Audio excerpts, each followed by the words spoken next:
Thank you, Ivan, and thank you for the introduction. And I'd like to thank the organizers to give me the opportunity to present our work here. And I'd like to thank everyone here in the early morning for this presentation. So I'm going to talk about the projected Stein variational methods for a class of Bayesian inverse problems where the parameter is in high-dimensional space. From Alden Institute for Computational Engineering and Science. So I'd like to start with 3 examples for the Bayesian inversion problems. The first example is about the ice sheet flow in Antarctica. As you can see from the video here, well, the ice sheet melt because of the global warming, climate change. Perhaps there is also a much strong beliefs in the policymaker, but however, scientifically, there is strong evidence. Right now, the flow rate is about 6 times higher than about a century ago, and then predicts that towards the end of the century, there will be a lot of ice sheet melt, and the sea level rise can be several meters, and a lot of coastal cities can be flooded. Over 400 million people will be influenced. So the forward model can be described by the nonlinear viscous incompressible fluid flow, specifically a nonlinear viscous Stokes flow. And well, the parameter here is a Basel sliding field in the boundary condition. So essentially, we know pretty much the setup, the geometry, and the free surface on top, but however, at the bottom, we do not know the boundary condition, which is Basel sliding field. And I want to invert for this boundary condition to make better prediction and quantifiable prediction with uncertainty. And the available data is a satellite observation of the surface ice flow velocity. While a first attempt is about the solving a deterministic inversion problems where you can get a maximum posterior point here. But however, with this parameter, you cannot quantify the uncertainty, say, to predict the ice sheet melt towards the end of the century in long time. And we want to characterize the posterior distribution of the parameter. The second example is about the gravitational wave propagation. This is perhaps the most exciting, one of the most exciting scientific discovery in recent years. Here you can see there are 2 accelerated mass. Here are 2 black holes. They're rotating with each other, and they accelerate towards the end, and then they collide. So after their collision, it will send the gravitational wave to the universe. And well, in 2016, people detected the gravitational waves from LIGO and Virgo observation lab. And this gravitational wave is proposed by Peng Chen in 1905 and later predicted by Einstein in his field equations for general theory of relativity. So now there have been various kinds of approximate models for this gravitational wave propagation. But essential parameter here is, well, among many parameters, here's the mass ratio of the 2 black holes and the location of the black holes, which is, again, a field variable. So based on the data, we want to make inversion or make calibration for those parameters. And that can help to understand the early stage of the universe in the Big Bang stages. Well, we're collaborating with a group of physicists from the UT Austin. They have quite a few different data points coming out. And then the model we use is approximate models, which are quite simple compared to the full field equations.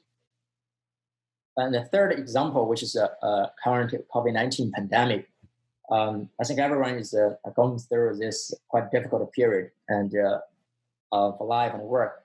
Well, there have been several models for the prediction of the process. And one of the most influential one is their Imperial College report. It predicted about 2.2 million people deaths in US only. Well, I guess this prediction has changed the policy in US. And then later on, there are various other kinds of model. And right now, the White House using the model of the IHME, which is essentially a statistical model. So essentially, they feed some of the parameters to predict the number of deaths in the near future. But however, this fitting is somehow not so accurate if you extend to a few longer days, for instance, about a week or even longer, and can see the fail off for the prediction. And a quite popular class of model is about their ordinary differential equations to model their dynamic process. And sit on top of these models, you can describe for different countries or regions based on network model.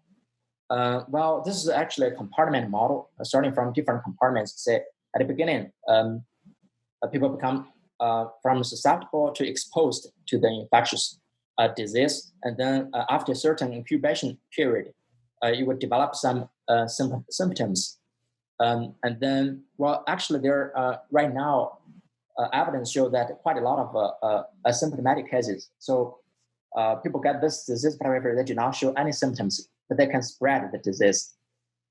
For the symptomatic cases, you can go to a hospital if the symptoms become severe, and from there you end up with death, unfortunately, or recover. Right now there are a few control measures, for instance, like the large social distancing, and currently we're going through this lockdown almost everywhere. And another control measure is isolation, to isolate their infectious cases. And combined with this one is actually you track the contact, the close contact, and quarantine them to prevent the spread of the disease. As you can see from this model, there are quite a few parameters. And for instance, like the reproduction number, symptomatic ratio, transmission, incubation, hospitalization, disease, and recovery rates. All these parameters are subject to large uncertainty. And while this is a single model for one age group and one risk group. By age group, I mean like for different age groups, perhaps you use this set of ODEs to describe different age groups. Each age groups have different parameters, and each of the regions have different parameters. If you put all of them together, it will see that there are over like hundreds, thousands of parameters to invert for.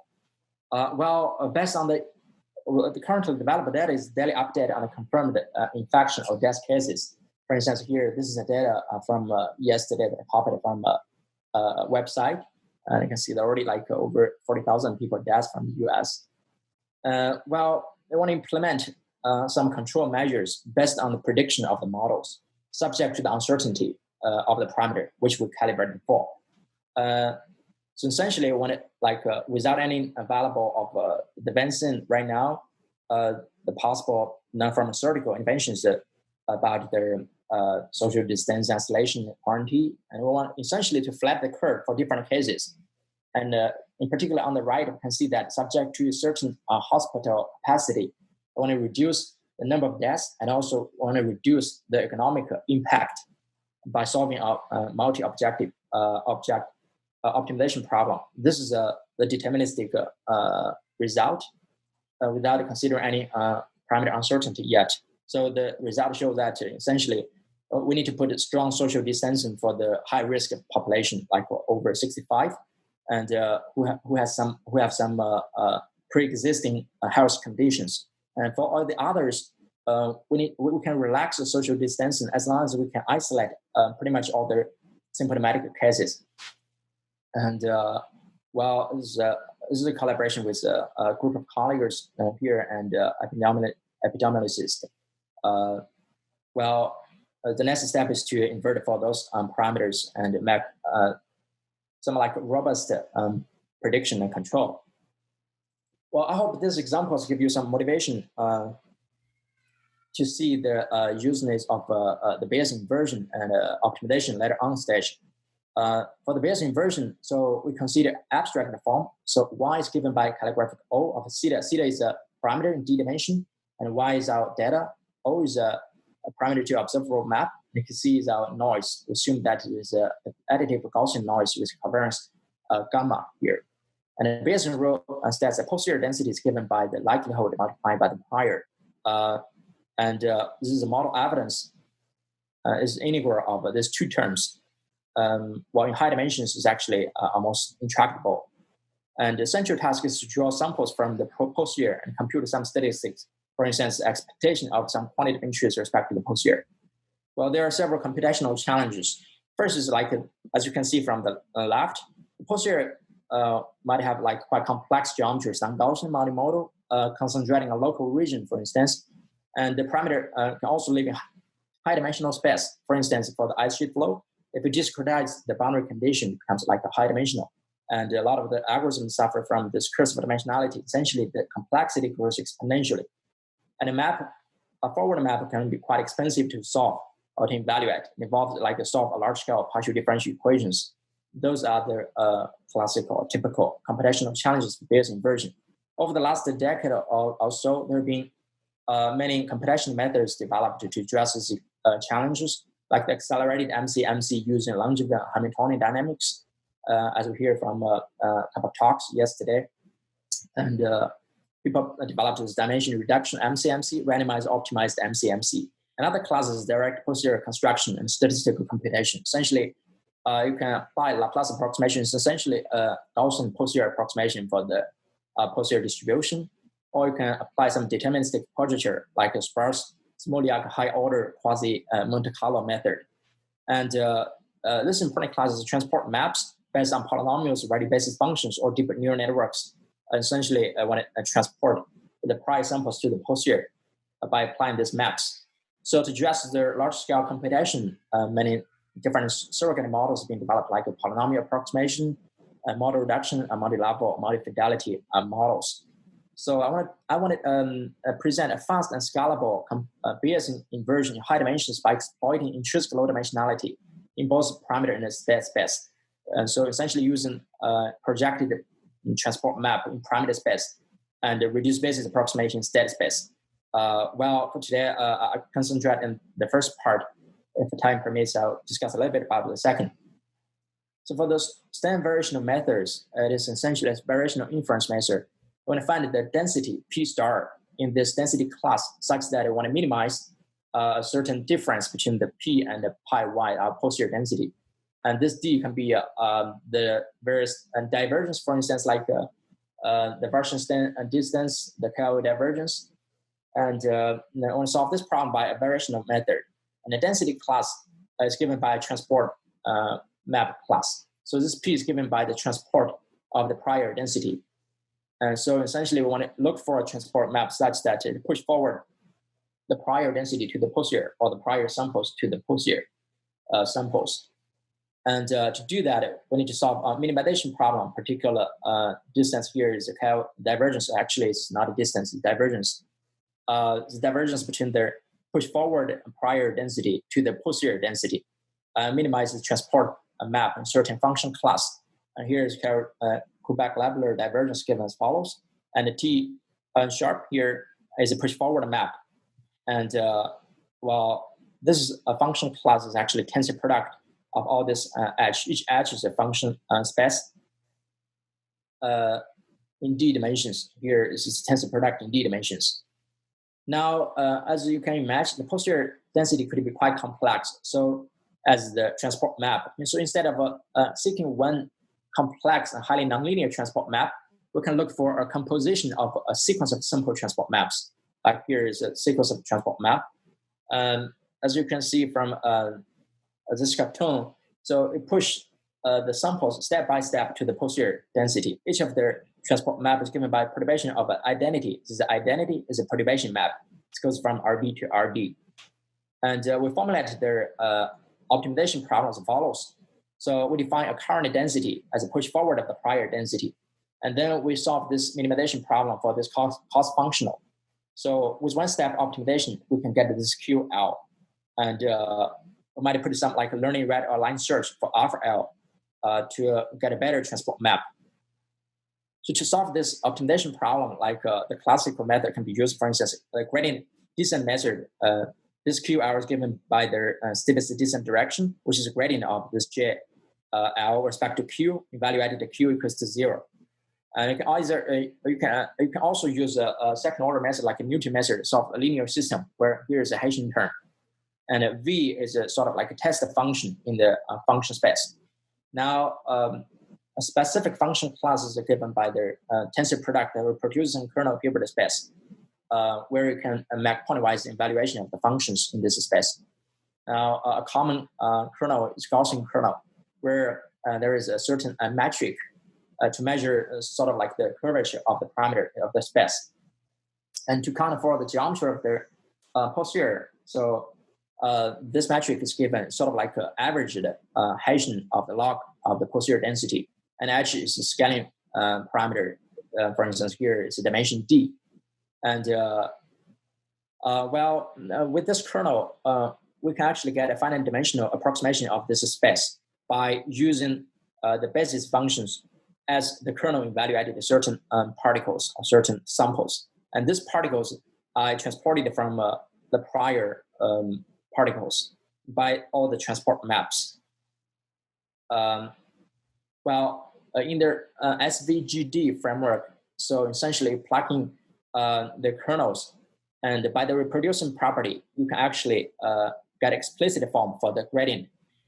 This is a gradient of the log posterior, and this is a kernel, and this is a gradient of the kernel. The first term plays a role like they attract all the particles to the posterior, and the second role second part plays a role as they repulse all the particles from collapsing to one mode.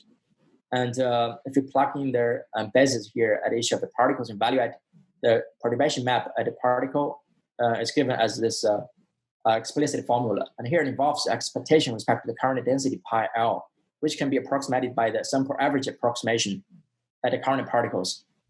And then you can push forward the particle step by step by this new perturbation map. So this is essentially the SVGD algorithm. It's actually quite simple and powerful.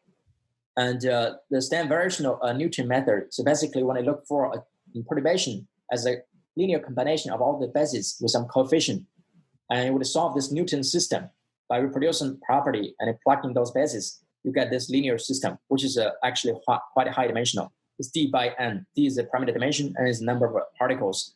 So now to solve this system, various techniques can be applied. For instance, here is a diagonal approximation.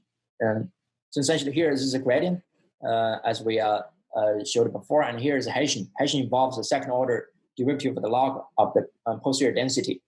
And so we can decouple this system to n systems of size D by D. And this is quite often used in solving large scale systems. Now here's a result presenting this paper. From the left to right is actually different number of iterations. From top to bottom is actually a different number of different methods with different metric.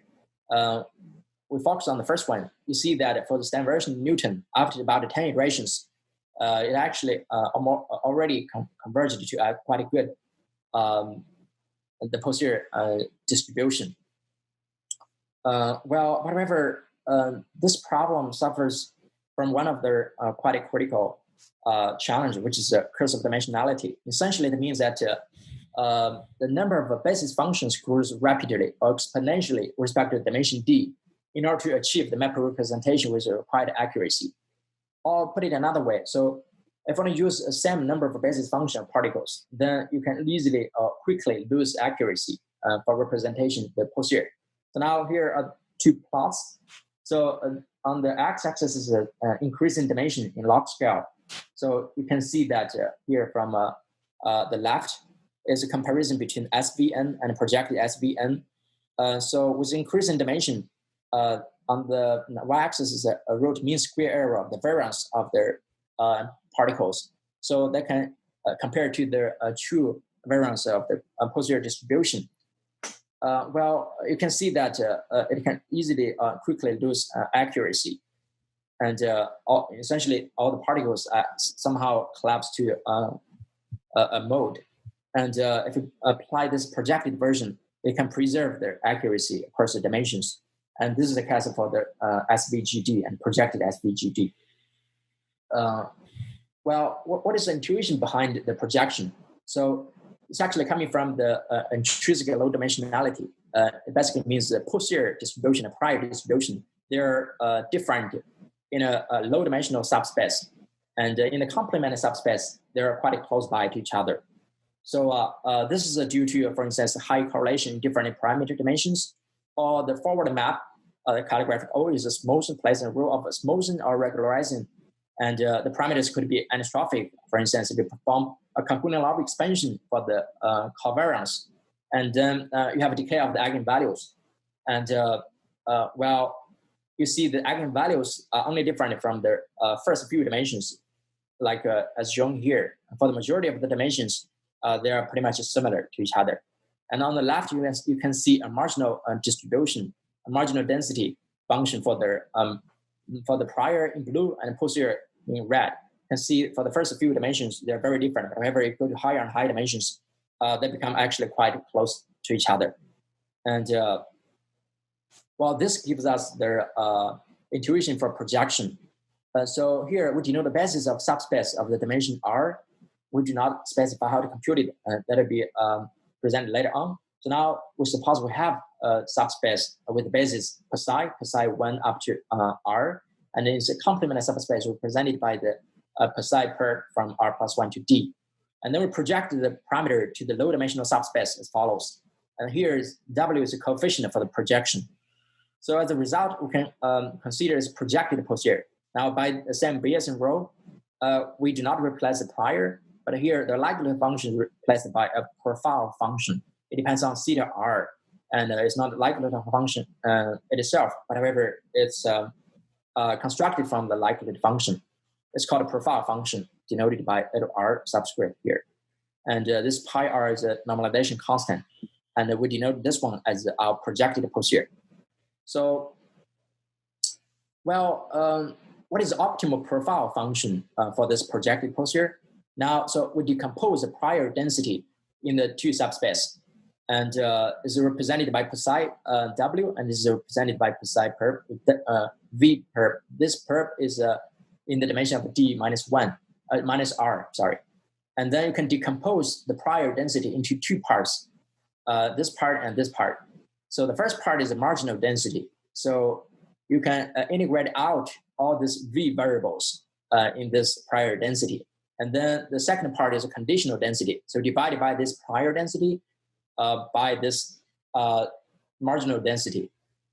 Now you can define the profile function as a marginalization of the likelihood function with respect to the conditional density here. This is a conditional density defined here. So with this profile function, the result show that actually this is sort of like the optimal projected posterior measured in Kernel divergence. This is a posterior. This is an optimal projected posterior, and it's smaller than any other possible projected posterior with its optimal profile function. Well, now comes to the construction of basis. So it depends on the basis, and your basis functions can be constructed by solving this generalized eigenvalue problem, which corresponds to the here lambda I and psi I. They correspond to the R largest eigenvalues, and for this C0 is a prior covariance, and here H is defined in different ways. And first of all, we denote this log likelihood function as eta y is a log likelihood function, and then the gradient-based construction is actually the H is given by the expectation of the gradient of the so-called potential and the gradient transports. And for the Hessian-based subspace, it's actually expectation of the Hessian term here. And then there is expectation with respect to pi. Different choices can be made. For instance, and this pi can be prior density or posterior density. And here we choose the density at step L because we can approximate this expectation by the current particles. And here's a plot to show that with increasing parameter dimensions up to like 16,000, you can see similar decay of the eigenvalues. And essentially means that the intrinsic low dimensionality is extracted from this subspace, like constructed by their eigenvectors. Well, what about the errors committed for the projection? So on the assumption that the parameter to observable map satisfy, like first of all, is integrable with respect to the prior density, and secondly, it is a Lipschitz continuous within a ball, a certain ball. And then the result says that for the Hessian-based projection, the projection error for the posterior density measured in Kernel divergence is smaller than the projection error in the parameter multiplied by a constant independent of the parameter dimension D and the projection dimension R. But however, this is somehow pessimistic because the parameter projection error could be still quite large, even though the projection error in the posterior density is small. And the refined result is for the gradient-based projection. So under the assumption that the prior density has a specific form, it is proportional to the exponential of this v plus w, and this v is a second order continuous, and so the Hessian term is dominating positive, symmetric positive definite matrix gamma here. And so essentially, this assumption says that this prior density is sub-Gaussian, and here with the W is bounded. The result in this paper says that the projection errors actually can be bounded by the residue of the eigenvalues. So the sum of the eigenvalues from R plus 1 to D.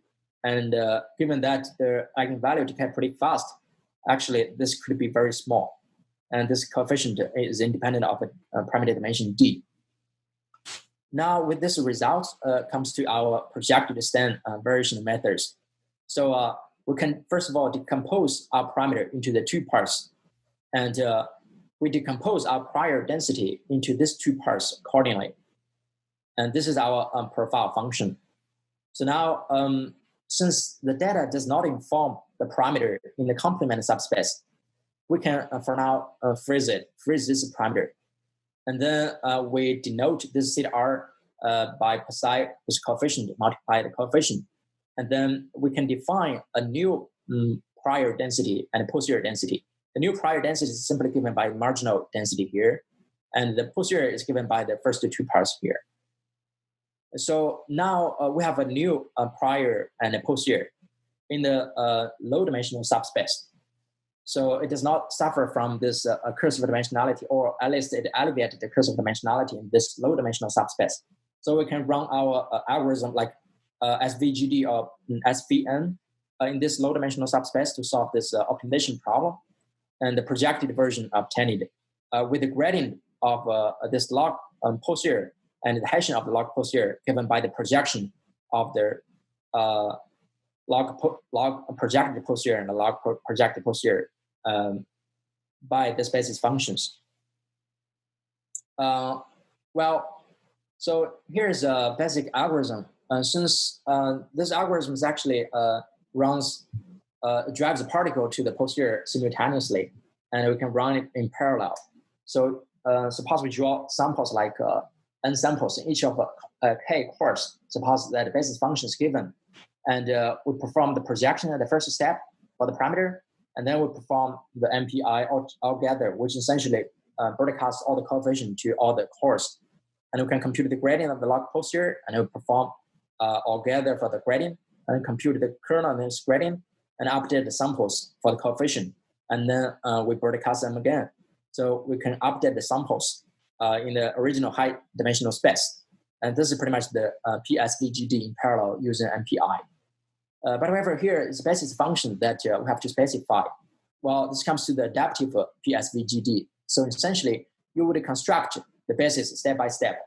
So for instance, like after the first step at the prior samples, you can construct this basis. And afterwards, you can drive the samples by pSVGD. At the new samples, after convergence of pSVGD in the subspace, you can construct a new subspace. And so essentially, you can explore the posterior density subspace by subspace. And hopefully, you can explore all the data informed dimensions. But however, we do not have a theoretical result to guarantee that. Apparently, the advantage is that we can avoid or alleviate the cursive dimensionality here. And we can largely reduce computational cost. Also in the subspace, the algorithm converges faster than in the original high dimensional subspace. And here in the parallel version, the parallel computation, it has a reduced communication because we only need to communicate all the like small dimensional quantities. And here is a result to show the accuracy for the pSVGD as we seen a little bit before. This is a benchmark model for nonlinear Bayesian inverse problem. This is a log normal diffusion problem where the parameter theta is a random field. It has a Gaussian prior with covariance C given by discretization of the elliptic operator to the power -2. And we tested the accuracy against dimension-dependent likelihood-informed MCMC with about 10,000 samples as a reference. And we can see that, again, the SVGD easily lose their accuracy going to high dimensions. All right, so this is about the scalability. So what if you increase the parameter dimension? As we saw before, the decay of the dimension, decay of the eigenvalues does not change much, but at the same time, the decay of the averaged step norm. This is a step norm of the particles in their subspace. You can see that the averaged norm is decay also similarly for different parameter dimensions with respect to the number of iterations for the pSVGD. And beyond that, it's also scalable with respect to the number of samples. So if you draw like a different number of samples, you can see that the decay of the eigenvalues are pretty similar. And also the decay of the step norm is very similar for different number of samples. And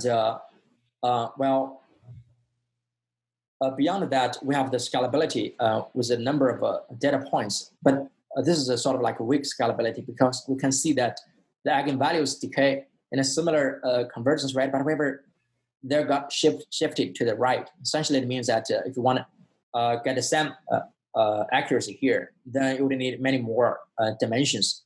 But if it were considered like a relative reduction of the dimension, then you would see that at a certain point, for instance, like up to here, then all of them will reduce a certain proportion of the eigenvalues. So this essentially means that it's a very weak scalable with respect to the number of data points. Again, I want to emphasize that here, all these data points are independent with each other. It's a synthetic data points that are independent of each other, but in reality, those data points could be correlated. So this eigenvalue can decay, can be shifted to the left again. And on the right, it shows the scalability with number of processor cores. So with the increasing number of CPU processor cores, we can reduce the computational time for the same number of particles. We can see that this is a total computational cost. This is for the computation of the gradient in black. And we have the kernel computations gradient and also the update of the particles. They're all scalable quite well in parallel. And this is a result for projected Stein version in Newton. Well, that's a nice compliment. So we have similar decay, but however, this Stein version in Newton, it converges much faster with a smaller number of iterations. And with different number of samples, we can see that it does play a role. For instance, with a higher number of samples, it get better accuracy here. And all the dashed lines, they're actually in different trials. And this solid line is the expectation of that, is the mean of that. And this is a scalability about the Stein version of Newton method. So up to certain iterations, the step norm can get reduced similarly. And respect to the number of different processing cores, also converge quite nicely, like proportional to this to the power minus n number of processor cores. All right, so the basic message you can take away is perhaps this is a projected version for the benchmark problem. You can see that it can effectively alleviate the curse of dimensionality. And also it's scalable with respect to the number of parameters, samples, number of samples, number of data points, and the number of CPU cores. We're currently going through some further investigation, like with a correlation and a dimension reduction in data space. And there is lack of a convergence analysis with respect to the number of parameters or number of parameter dimensions and the number of samples. And also like to apply this algorithm for some other practical applications. All right, so this is a, let me go quickly through maybe the next part for the following 10 to 15 minutes. So this is about like the reduction in state space. Suppose we have a PDE constrained Bayesian inversion, and here with a little bit different formulation. is B is an observation operator for a solution from a PDE. This PDE is given in a weak form. So A is say like the very simple elliptic case. This A is a elliptic operator is a weak form for the elliptic operator, and F is the right hand side, and B is a vector of observational functionals. An example is here is a linear diffusion problem. Some other representative examples would be like elasticity, linear elasticity, and Stokes flows, acoustic problems, and with suitable boundary conditions. Now, for this model itself, this A can be given in this form. It's sort of like a weak form for PDE. And then with the Gaussian noise, we can define the potential here. This potential is actually the negative log likelihood as defined before. It has an explicit form at this. All right, now, so to solve this PDE, like for instance, ice sheet flow, their gravitational wave, we need to first discretize the function space. And for instance, here, if you use the find an element method, can consider to find the solution in a subspace or approximation subspace to solve this system. Then the data model is also given in their discrete solution. For the discrete solution, we can define the likelihood for the discrete solution too, and also the potential for the discrete solution. And then for the SVGD, the projected SVGD, we need to compute this term. This is a gradient of the potential value added at their sort of like a high fidelity solution, discrete solution. And it involves also another term, which is a prior density, but however, we don't have to compute this term. And to compute this term, the gradient of the potential, we form sort of like a Lagrangian of this guy. And then this is a Lagrangian multiplier for the weak form of the PDE. And then we can solve the joining problem. And then this is a derivative of the potential respect to state variables. And it's given as follows. And also the gradient now can be given by the partial derivative of the Lagrangian with respect to the parameter theta. So it does not involve explicit dependence on the state variable UH anymore here.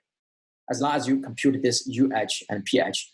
Again, UH is a state solution and PH is a joint solution here from this joint problem. But however, as we know that this dimension for the parameter also a state variable could be very high because of the fine discretization by finite element method, for instance. And so we need to solve a very large scale system, maybe supercomputers, to compute the solution here. But however, we cannot afford to do that many, many times because we need to compute the gradients of the potential and the potential itself many, many times. But for each of the evaluation involves like a large scale computation. This is too costly. What we would do is actually we project using similar ideas of the state space to the low dimensions. So suppose this is a state dimension and it projected it to a low dimensions by the projection vector V represented by basis psi 1 up to psi n. Now this psi is different meaning as the previous one. So it has the representation of the solution in a reduced space. Now you can see that from this high fidelity approximation, you can actually obtain this reduced basis approximation. This reduced basis is a subspace in the high fidelity finite element space, and with a much lower dimension. And you can solve this problem with a much smaller system. And this system can be solved very efficiently for each realization of the parameter. Of course, it depends on a couple of other factors. Some building algorithms to first like look for the basis functions. Well, there are different algorithms like the proper orthogonal decomposition or singular value decomposition. So essentially, you draw samples, you compute their solutions, you perform the SVD, you get the basis function, and you can use the basis function, the leading corresponding to the leading singular values. And another algorithm is a greedy algorithm. So you can actually get the samples one by one, guided by a sort of a posterior error estimate. And So for the efficient computation of the reduced system, you have like the efficient affine decomposition. So you decompose the PDE into two parts. This part depends on the physical variable, and this part depends only on the parameter. And now with this decomposition, you can split the computation into offline phase and online phase. So in the offline phase, you assemble all the metrics corresponding to here. And online, after you assemble this one, this is a small matrix. You assemble this small system, and you can solve this system very efficiently now. And it depends on like a different error estimate here. If I have a good error estimate for their, say here, this is defined as a dual weighted residual error estimate for their potential. And well, there's a little bit more details how to compute this potential and also construct the error estimate. I will skip, I think, this part. And yeah, reduced basis approximation of the gradient. And some of the assumptions for the verbosity of the problem. And so it's about the error estimate for the static projection. Error estimate for, let me come to here. So essentially, we got an error estimate for the posterior. Suppose now this posterior is the posterior obtained from the high fidelity solve of the PDE problem. And this is a posterior obtained from the reduced basis approximation. Now we quantify this error by the Kernel divergence. That can be given by these two terms. The first term involves the expectation with respect to the posterior obtained in the high fidelity discretization. And this is sort of like one of the error committed to the potential. And this second term is the exponential of this error -1. And well, as long as this error gets reduced to be quite small, this is vanished, and this part also vanished. Well, I want to emphasize that all these errors met are a posterior errors met. We do not have any prior errors met on the convergence rate of these errors, but these errors can be computed posterior and also very efficiently, whose computational cost does not depend on the high fidelity degree freedom, but only on their low dimensional degree freedom. All right, so we can combine this reduced basis approximation with the Stein variational method. I want to go a little bit into the details here. So we can sample the parameters from the prior, and now we can initialize the parameter at some point, and we can solve the high fidelity state and joint problems for the UH and pH. And we can set the subspace for the reduced basis problem as a span of this basis function taken as the state and the joint solution. And then we can compute the reduced matrices and vectors. And afterwards, so we run the SVGD algorithm. But inside this algorithm, we would construct the reduced basis approximation space step by step. So every time we get a posterior error estimate, and then we want to check the parameter that is the worst error. And we check this parameter and solve the high fidelity problem, very expensive high fidelity problem. And we get a basis for the new reduced basis space. And afterwards, we can compute all the reduced basis matrices and vectors, and then compute the error indicator for this new constructed reduced basis space. So after this loop, so we can perform SVGD update with the reduced basis approximations. So essentially, this algorithm provide a very efficient solve of their forward model. And this forward model is solved by the reduced basis approximation, which is constructed by their at the parameters, at the Stein variational parameters, sort of like in a one of this reduced basis construction and Stein variational driving of the particles to the posterior. Here's a simple example on the elliptic problem where we have a coefficient here. This is a low dimensional coefficient. It's about like 16 dimensions. And well, we can see that from the prior to the posterior is obtained by the high fidelity solve This is obtained by the low fidelity or reduced basis approximation. And we can see that eventually they end up somewhere quite similar to each other. And we can enlarge this region and see that the red and the blue dots, those are the samples, are quite close to each other, and they capture the posterior distribution quite well. And here's some error estimate for the different errors. Well, we can show different convergence rate. Well, let me come to here. So in this table, it shows like for finite element high fidelity solution and also the adaptive reduced basis solution. We essentially get like a speed up factor to solve the forward model by like by 200, for instance, according to different tolerance. The worst is about like 100. And then for different number of samples, if you use many more samples, then the speed up factor can be higher. So this is essentially the result that we got. So now for this part, the takeaway message is that the reduced basis methods, they can reduce the computational cost while preserving the physical structure with certified accuracy. And we can also leverage the goal-oriented adaptive construction of reduced basis. Now we're constructing the model reduction reduced basis for the Stein variation and Newton, and also the further extension is parameter and state reduction by the projected Stein variational inference and reduced basis method, and for other nonlinear and non-finite problems. All right, I will end up here. I hope this not overwhelmed you up to now. Thank you very much for your attention.